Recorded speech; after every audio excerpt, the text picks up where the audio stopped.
If I die tomorrow, would you know? I'm already gone and I don't know where to go. Tell me, will I see you when I'm there? No jacket on, feet seeping in the snow, baby. And catch me now before I jump away. And catch me now before I jump away. And take me now before I float away.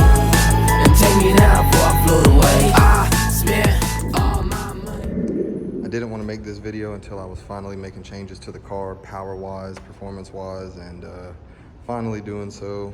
FL2K is right around the corner. As most people know, I've skipped it the last 2 years. This year I'm gonna be outside, probably gonna blow it up, but it'll be hella fun. But yeah, a lot of people think it's cammed. A lot of people think it's on spray, etc., etc. No, it's a bolt-on Z. Not even full bolt-on if you want to be literal about it. That's why I only claim bolt-on, because technically it's not full bolt-on. So I'm gonna go through the whole mod list from performance to cosmetic to pretty much everything I've gotten done to it.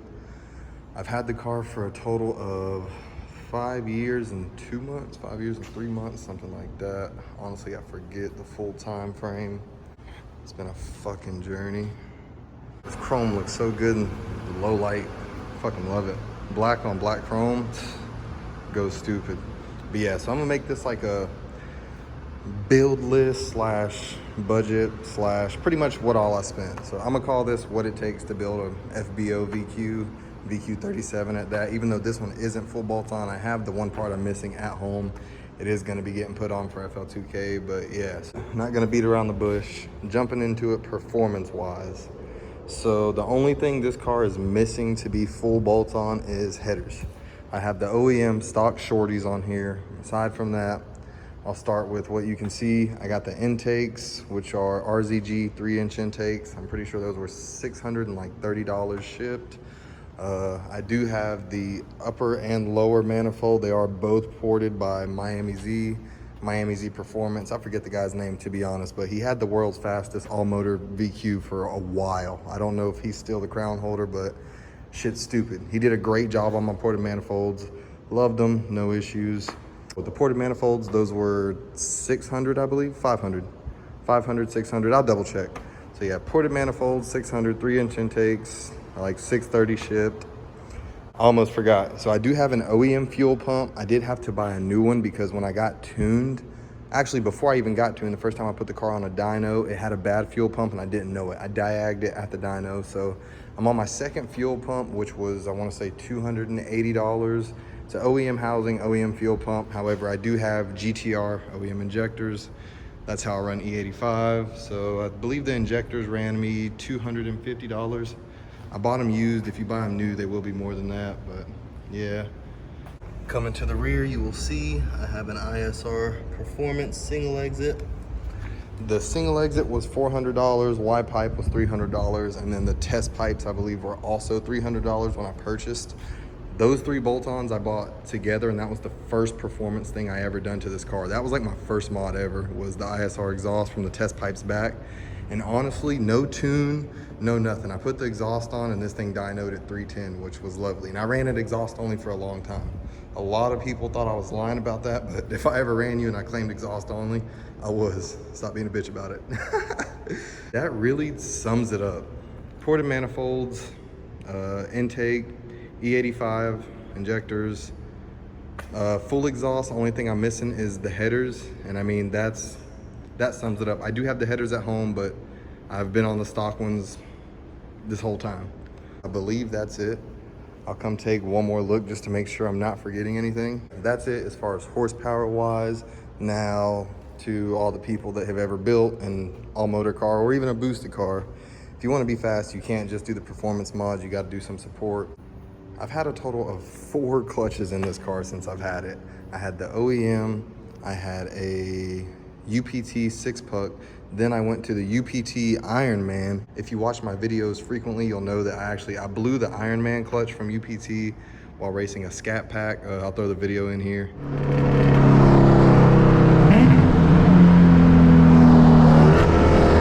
You good? 1, 2, 3.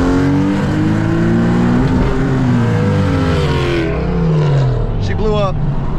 Really? So yes, for this this current clutch setup, the ACT 6-puck was $220. The JWT flywheel was about $500 shipped. I do also have the Z-Speed Cmack CSC Delete, and I've had that on since I did my first upgraded clutch in this, which was the UPT 6-puck. It's held up just fine. I do feel like it's starting to get a little bit weaker just because when I put the clutch all the way down to the floor, it's not as springy as it used to be. So I think the spring's finally starting to give out on me a little bit, but best believe I'm gonna drive it till it explodes or just gives out. That is about $1,400 into the clutch setup, the current clutch setup. But like I said, I've blew through 3 or 4 other clutches. So aside from the clutch and driver mod options, I do have the OEM shifter, by the way. OEM shifter has done me fine. I am on my second trans, but I'll get into that later. When you come down here, you will see I do have a Z1 diff cover as well as the Bellworks diff brace.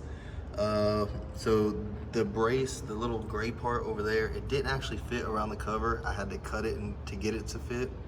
I also have the Megan Racing tie brace there. For people who know the car, I did used to do a lot of digs in it, like on the street, on my ET streets. I'm not including the ET streets into this whole price situation, but yeah. So aside from everything I just said performance-wise, I'll include these just because they're not OEM. I have the Z1 coil packs as well as GTR OEM spark plugs in the car. So everything I just said is pretty much the basic bolt-on rundown. The clutch work and solid parts.